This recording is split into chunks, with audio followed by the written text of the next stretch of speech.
Hey everyone, I'm John Lynn, the founder and chief editor at Healthcare IT Today. We're excited to bring you another in our series of interviews with top leaders in health IT. And our guest today is Trish Alexander. She's EVP of Strategy at First Health Advisory, and Rick LeMay. He's Chief Delivery Officer at First Health Advisory. Welcome. Hey, thanks for having us. Thanks, John. Yeah, excited to dive into this conversation. I appreciate you taking time here at Chimefall Forum to talk with us. But before we dive into today's topic, Trish, why don't you start us off? Tell us about yourself and First Health Advisory. Yeah, happy to be here, John. Been with First Health for a number of years. Carter Groom's our CEO and owner.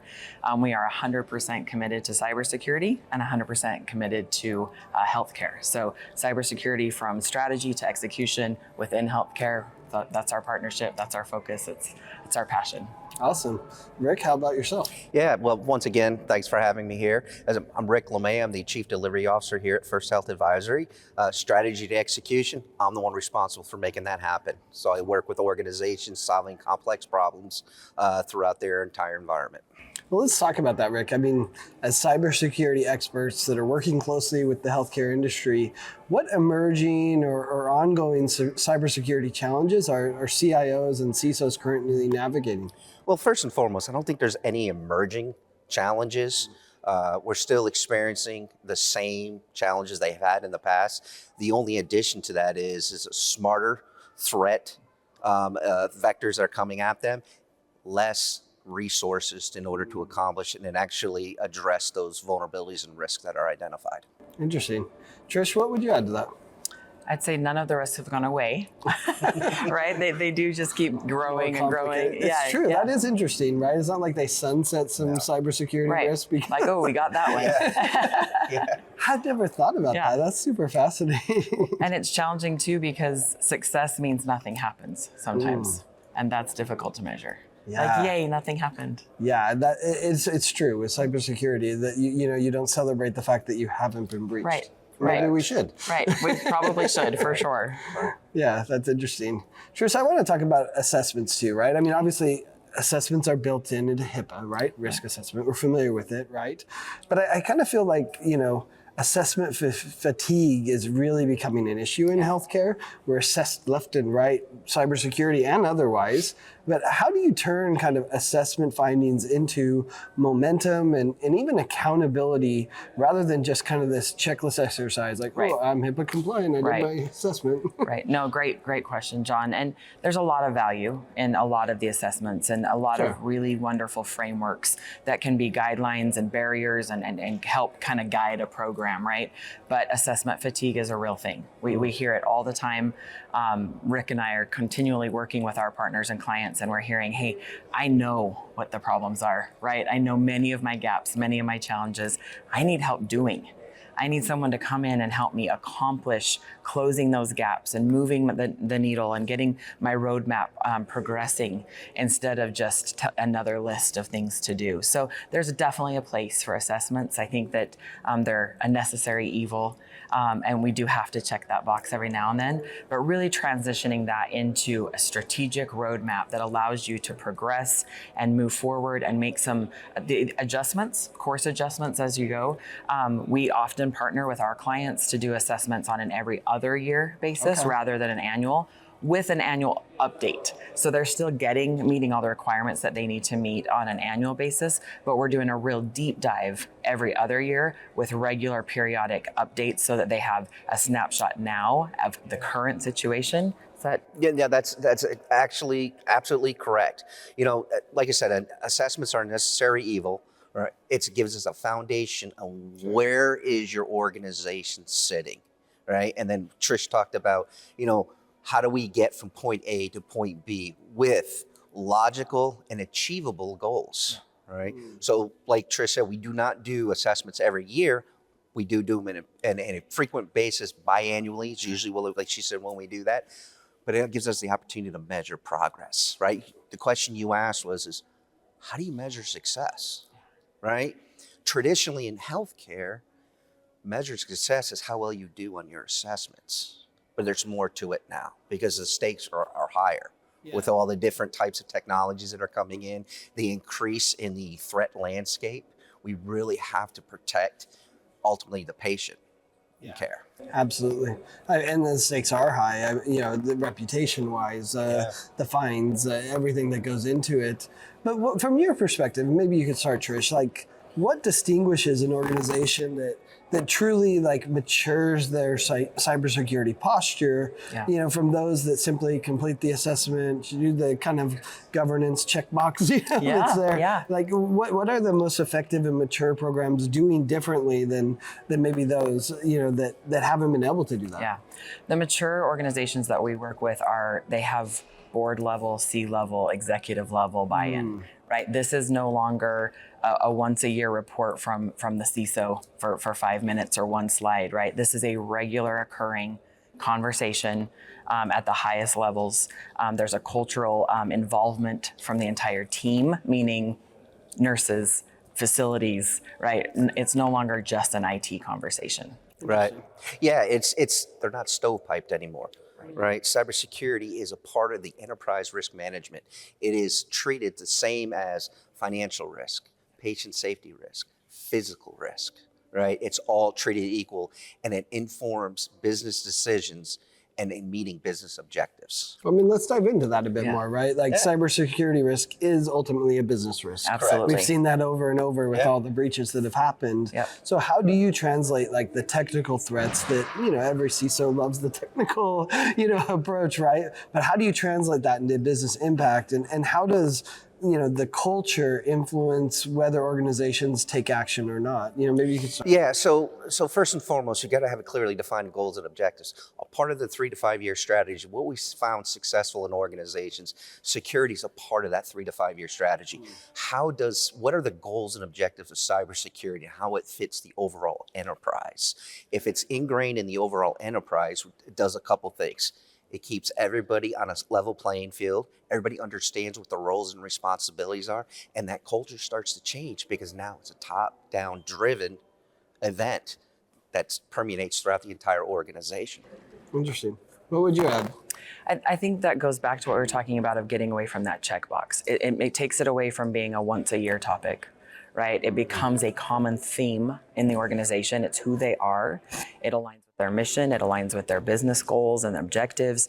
It aligns with their KPIs. It becomes truly a thread woven throughout the entire organization. Yeah, and just to kind of caveat a little bit on that is security is not an afterthought. It's at the beginning, right? When security becomes an afterthought, then security becomes stovepiped, and then security becomes, particularly cybersecurity, becomes a tactical and operational, and it's not a strategic, objective. We have to stay away from it being wholly reactive. Correct. There's plenty that we still have to react to, sure. but we can't have it be a reactive action. Yeah, you have to be ready to react when something happens. But if that's part of that preparation, it is. to make sure. The strategy, yep, absolutely. Strategy, flexibility, being able to be flexible when something does happen, how are you going to address it while maintaining your business goals and objectives? Yeah. And everything ties back to that. I mean, I was thinking through the assessment discussion we just had, and I'm like, my guess is that for many organizations, they do the assessment, they see the list of problems, and then they also have a list of epic things they need to do, EHR, Right. They have the AI they have to implement, they have it. And so it probably is a question of resources to some degree as well. Absolutely. Some places can't even get the cybersecurity. Like, I'd love to hear, maybe from you, Trish, what are you seeing when it comes to healthcare organizations choosing to partner and kind of create alignment with cyber partners? Is that part of why they partner with organizations like First Health Advisory? They just don't have the resources in-house because they have 15 other problems to deal with? Right.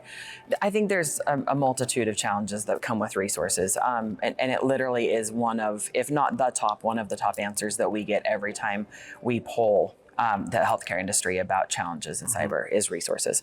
One, just pure access to them, right? Being able to pay them, the number of people that have the skill sets that we need, and then an organization having the bandwidth or the budget to get and keep those people. That's true. And then keep them current, right? Because this is evolving, everything changes, technology changes, our risks are increasing. So we see that as a huge challenge. One of the, I think, true benefits that we offer is we have such a multitude of skill sets on our team that it makes it very easy for us to plug and play with our partners. They can't always afford to hire someone with this specific skill set and this one and this one and this one, right? We have that bench, so they get to kind of pull and release as they need them for a specific project or a specific period of time, because truly, and that's not a healthcare challenge. That's a cybersecurity across industry, across the nation, around the world problem. Truly, just needing more resources available. Yeah. Yeah, and we talked about, the more advanced organizations, they still have challenges in resourcing, right? So they may have about 80% of their problems, or say vulnerabilities or findings they're addressing, but that's 20%. To talk about what Trish said, we assist them with that 20% because we have a certain skill set that's interchangeable. The other, and I'm totally honest with you, in our experience, that's about 20% of the industries that are up, and 80% of the industry is struggling with resources, struggling with how do I prioritize? What do I go after first, right? And how do we address it?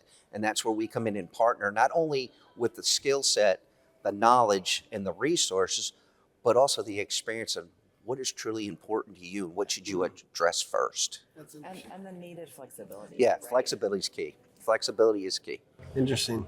Well, as we look forward, like what's next on the horizon for cybersecurity and healthcare, and maybe if you could leave leaders, one strategic takeaway, what would it be? Maybe you could start. It's a great question, John. I think be present. Stay on top, be willing to learn from others. We're too far behind to be recreating the wheel on our own. So be willing to be flexible, to partner with people that are doing it well, with organizations that are doing it well, and be nimble. Find a way to be nimble. Interesting. Yeah. So I also would add to that is be an advocate, be a spokesperson, be that champion up at the executive leadership level, and really work with the board or the C-suite on how cybersecurity impacts the business, right? Because everything's about the business. If we can get that buy-in and really show that one-to-one correlation, this cybersecurity challenge is going to impact the business in this way, now we're starting to get buy-in, right? I was going to ask, what is the key? Any secrets you have to getting that buy-in? Because I think a lot of CIOs and CISOs would love to get that buy-in. My answer would be tell a story. Use data to tell a story, right, about the impact and have them feel it. But what would you add? So it's not just using data to tell a story, using meaningful data. Data is neutral. All right, data can be used in myriad of ways, but we have to have the right type of data to use. Something that is what I call you're able to translate, right? So if you take all this technical data, we reduce X number of vulnerabilities. What does that mean to an executive leadership staff? It doesn't mean anything. It's a metric at the tactical and operational level, but what does it mean at the strategic level? So that data and telling the story, you have to tell the story to answer the so what. And that's what I say a lot, the so what. Why are you telling me this? What is it doing for me? And I think that ties back to you have to tell the story in a way that's meaningful to that organization. Exactly. And that's what makes this very challenging, is it's not the same for every organization, right? What is your organization's priority? We all say it's patient safety, right? That's key for everyone. Next down, is it staffing? Is it being available to the community or to the public? Are you rural? Are you not? What are the organization's business priorities, and how do you align your cybersecurity strategy to support those and to be in conjunction with them? Yeah. Which rolls back into cybersecurity should be at the forefront of strategy, not an afterthought.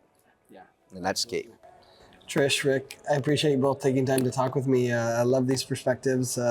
It's fascinating where we started, that cybersecurity is just as challenging or more challenging now than it's ever been before. And I think every CIO here at Chime feels that and needs practical advice like you gave to address it. So thanks so much for talking with us, and thanks everyone for watching and listening. If you want to find more great healthcare IT content like this, be sure to check it out at healthcareittoday.com or search for Healthcare IT Today on your favorite podcast application.